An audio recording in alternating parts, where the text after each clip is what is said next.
Post-2020, travel and tourism has emerged as a top growth industry, making tourism stocks, well, bullish. Not to mention, who doesn't need a vacation?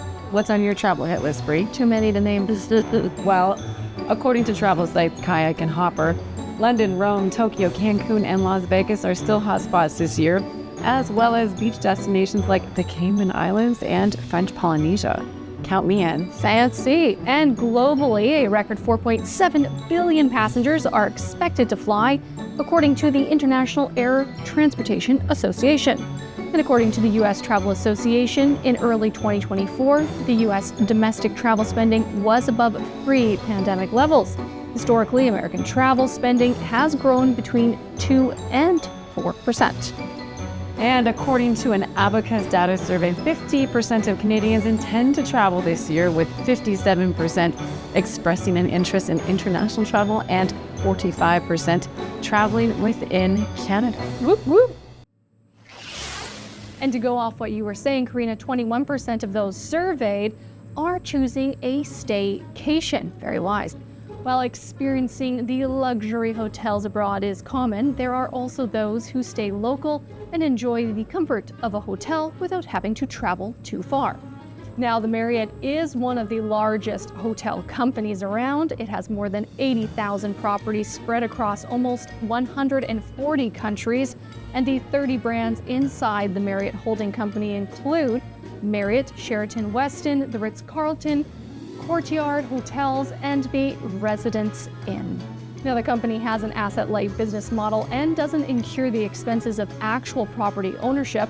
Rather, it earns fees for licensing its brands and managing properties to franchises.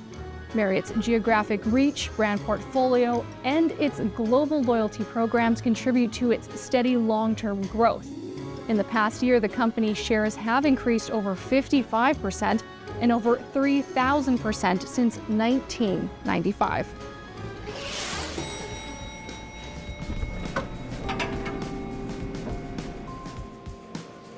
All right, well, one of my favorite hotel chains is the Fairmont, especially the one in Whistler with the outdoor pools. And I also have the Fairmont Masai Mara in Kenya on my fancy one. I'm in. You pay for me, I'm there.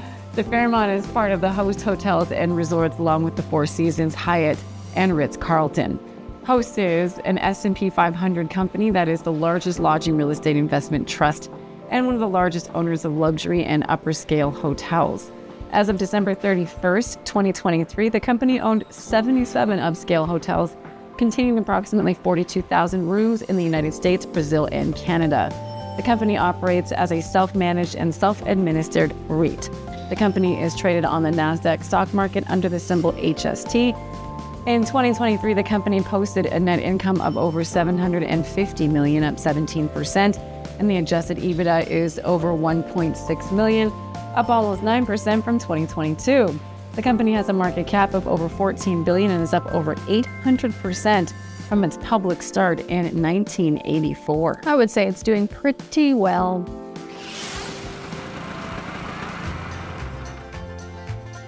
Airbnb has amassed a vast number of listings across the globe.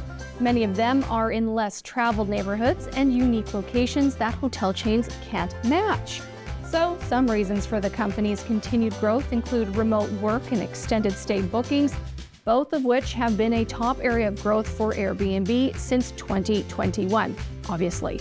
Also, the company recently upgraded its platform by adding flexible date search tools and making the process of becoming a host faster and easier. Airbnb has a market cap of over $100 billion and shares are up over 14%.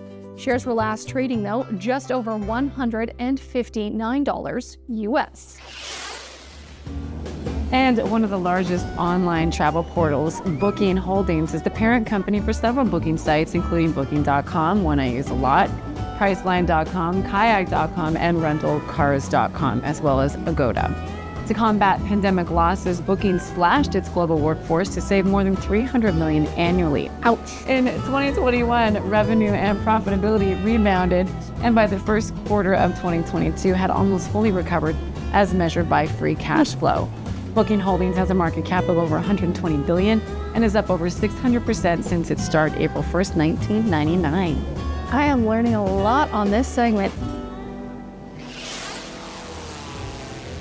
Now, with all this travel, how are you transporting your things? Well, luggage. With the trend on travel and fashion, let's look at the luggage company who has strong established roots. Founded in 1910, Samsonite International SA is an American luggage manufacturer and retailer with products ranging from large suitcases to small toiletry bags and briefcases. Basically, they got you covered. The company was founded in Denver, registered in Luxembourg, and is listed on the Hong Kong Stock Exchange. Some of its subsidiaries include TUI, ebags.com, and Samsonite Canada. In the last year, shares have increased by over 17%. In the last 3 years, the company has undergone a massive growth in earnings per share. In the last year, EPS shot up 7 cents. That's 31%. All right, well, thanks so much for watching and Happy traveling!